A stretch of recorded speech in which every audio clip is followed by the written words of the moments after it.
Hello everyone, my name is Alisha Parveen. आज हम देखेंगे स्थायी किस्त पद्धति के कुछ क्वेश्चन डेप्रिसिएशन के। तो चलिए हम आज का क्लास स्टार्ट करते हैं। तो हमारा पहला क्वेश्चन है, एक कंपनी ने 1 अप्रैल 1999 को 30,000 की एक मशीन खरीदी।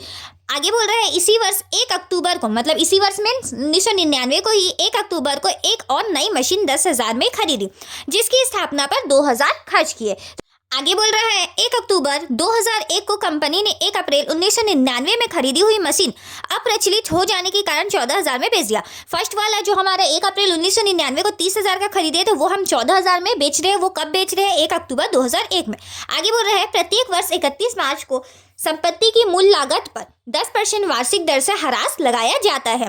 1999 से 2001 तक का मशीन खाता बनाना, ओनली मशीन खाता बनाना है। तो हम जैसे कि मशीन खाता का कॉलम जानते ही है, तो यहाँ पे सबसे पहले 1 अप्रैल 1999 को 30,000 रुपये का हम मशीन खरीद रहे हैं। तो हम मशीन खरीद रहे, संपत्ति एसेट है, वो खरीदेंगे तो डेबिट, और उसके बदले में जो हमने दिया है कैश या बैंक से हमने पेमेंट किया तो वो हो जाएगा क्रेडिट। तो मशीन डेबिट हुआ तो उसके डेबिट साइड में हम आके उसका ईयर डाल दिए है और 1 अप्रैल डाल दिए है, और यहाँ पे हमने लिख दिया टू कैश अकाउंट रोकड़ खाता से। 30,000 का मशीन खरीदे थे हमने, वो लिख दिया। आगे क्या बोल रहा है, 1 अक्टूबर को एक और नई मशीन 10,000 में खरीदी। उसी वर्ष हम खरीद रहे हैं, तो 1 अक्टूबर 1999 उसी वर्ष है। 10,000 में मशीन खरीद रहे, शेयर में एंट्री हो जाएगा मशीन डेबिट और टू कैश अकाउंट। तो यहाँ पे हमने लिख दिया टू कैश अकाउंट, क्योंकि मशीन डेबिट हुआ तो हमने डेबिट साइड में आके लिख दिया। ये कितना में खरीदा है? 10,000 रुपये, और इसका स्थापना का व्यय कितना हुआ है? 2,000 रुपये। तो जो हमारा मशीन खरीदते हैं और उसको स्थापना में जो भी चालू अवस्था में लाने तक का खर्चा होता है वो हमारा उसकी लागत में जुड़ जाता है। ये हमने जनरल एंट्री करने समय भी पढ़ा था।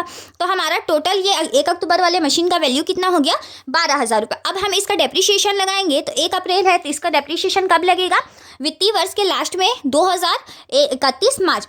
तो यहाँ पे हमारा एंट्री, जैसे कि हम जानते हैं हम मशीन में डेप्रिसिएशन लगा रहे हैं, तो हमारा डेप्रिसिएशन एक तरीके का एक्सपेंसेस है, वो हमारा डेबिट हो जाता है, और मशीन उसकी वैल्यू कम हो रहा है तो हमारा वो हो जाएगा क्रेडिट। तो हम मशीन क्रेडिट हुआ है तो क्रेडिट साइड हम आए हैं और बाय डेप्रिसिएशन अकाउंट लिख दिए हैं। यहाँ पे 30,000 रुपये का मशीन था, उसमें हमने 10% यहाँ पे वार्षिक मूल्य पर बोला है, स्थायी किस्त पद्धति यूज हो रहा है, तो 30,000 का 10% कितना हो जाएगा? 3,000 रुपये।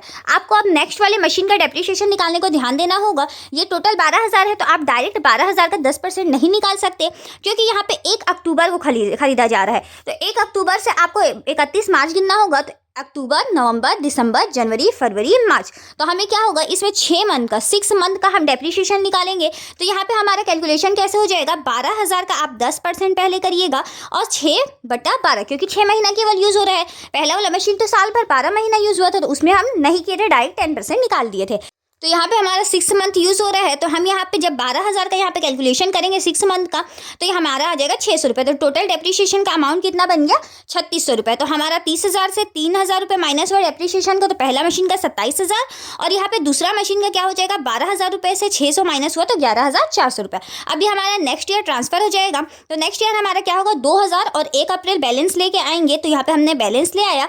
अब इसका डेप्रिसिएशन लगाएंगे, तो पहला मशीन का तो 3,000 रुपये फिक्स डेप्रिसिएशन है, उसमें कोई चेंजेस नहीं होगा। दूसरे मशीन का आपको ध्यान देना होगा, क्योंकि यहाँ पे ये 6 महीने के हिसाब से लगा था और नेक्स्ट ईयर तो पूरा साल भर चला है। तो यहाँ पे हम क्या करेंगे, ये 12,000 रुपये के ऊपर मूल लागत पे हमेशा हम स्थायी किस्त पद्धति में लगाते हैं, तो यहाँ पे हमने 12,000 के ऊपर डायरेक्ट 10% निकाला। तो यहाँ तो 6 पूरा साल भर यूज़ है, तो इसको हटा देते हैं।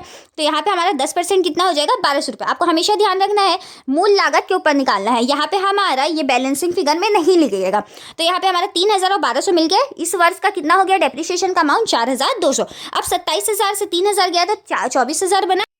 11,400 से 1,200 रुपये गया तो हमारा बन गया 10,200। तो 34,200 रुपये का बैलेंसिंग फिगर बन चुका है, जो कि नेक्स्ट ईयर 2001 1 अप्रैल को ट्रांसफर हो जाएगा। यहाँ पे हमने ट्रांसफर कर लिया। अब यहाँ पे देखिए क्या बोल रहा है, क्वेश्चन में हमें बोला है कि यहाँ पे जो एक मशीन था जो 1 अक्टूबर 2001 को हम बेच रहे हैं, जो हम 1 अप्रैल 1999 को खरीदे थे। तो पहला मशीन हमने 1999 को खरीदा था, जिसका प्रेजेंट में कितना वैल्यू है? 24,000 रुपये है। तो यहाँ पे हम उसको कब बेच रहे हैं? 1 अक्टूबर को। इस वर्ष मशीन को बेचेंगे, तो मशीन बेचेंगे तो उसका एंट्री क्या हो जाएगा? मशीन बेचने पर हमारा एंट्री हो जाएगा, रोकड़ हमारे पास आएगा, उसको डेबिट हो जाएगा। मशीन संपत्ति है, वो हमारे हाथ से जा रहा है, तो वो हो जाएगा हमारा क्रेडिट। तो 14,000 में मशीन बेच रहे हैं, मशीन क्रेडिट हुआ है, तो हम यहाँ पे मशीन खाता के क्रेडिट साइड में आए हैं और 1 अक्टूबर को बेच रहे हैं, तो यहाँ पे हमने 1 अक्टूबर लिखा और बाय कैश अकाउंट रोकड़ खाता को 14,000 लिख दिया। अब हमें इसमें 6 महीना तो यूज़ हुआ ही है, 1 अप्रैल का पूरा यूज़ हुआ ही था और 1 अक्टूबर को बेच रहे हैं, तो हमारा अप्रैल से अक्टूबर कितना हो जाएगा, 6 मंथ हो जाएगा। तो 6 महीने का डेप्रीशिएशन तो लगेगा ही। तो 6 महीने का डेप्रीशिएशन कैसे निकालेंगे, तो यहाँ पे आप देख सकते हैं 24,000 रुपये का हमारा वैल्यू था मशीन का जब 1 अप्रैल को यहाँ बैलेंस आया था। 1,500 रुपये इसका डेप्रीशिएशन लगेगा। कैसे नहीं लगेगा, साल भर का जब 3,000 लग रहा था स्थायी किस्त पद्धति के हिसाब से, साल भर का 3,000 लग रहा था, तो इसका जस्ट हाफ 6 महीने के हिसाब से कितना हो जाएगा हमारा 1,500 रुपये। तो 1,500 रुपये इस साल का 6 महीने का डेप्रीशिएशन लगा, तो हमारा कितना आ गया, 24,000 से 1,500 गया तो 22,500 रुपये शेष आया, जो कि हमने विक्रय मूल्य 14,000 रुपये मशीन को बेचा है। तो हमारा लॉस कितना आ गया है 8,500। 22,500 का मशीन हमने 14,000 में बेचा, तो हमारा लॉस कितना आ गया 8,500 का। तो जब हमारा लॉस आता है तो हम क्या, व्यय और हानि में वृद्धि को हम क्या करते हैं, डेबिट। और यहाँ पे हमारे किसके वजह से हानि आ रहा है, मशीन को बेचने से, तो हम कर देंगे मशीन अकाउंट क्रेडिट। तो मशीन अकाउंट क्रेडिट हुआ है, तो हम यहाँ पे क्या करेंगे, क्रेडिट साइड में आएंगे और यहाँ पे हमने लिख दिया है by profit and loss account 8,500।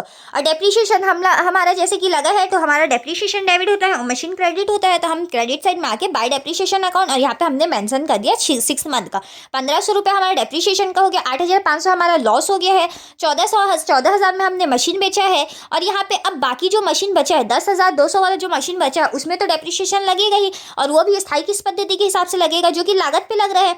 तो इसमें 1,200 को 1,200 पूरा साल भर का लगेगा। अब 10,200 में से 1,200 रुपये गया, तो हमारा कितना बच गया, 9,000 रुपये। अब यहाँ पे हमारा सबको प्लस करेंगे, तो यहाँ पे क्रेडिट साइड का भी 34,200 और डेबिट साइड का भी 34,200। और नेक्स्ट ईयर केवल हमारा सेकंड मशीन जो कि 10,200 का था, जिसमें डेप्रीशिएशन लग के 9,000 बचा है, वही ट्रांसफर होगा।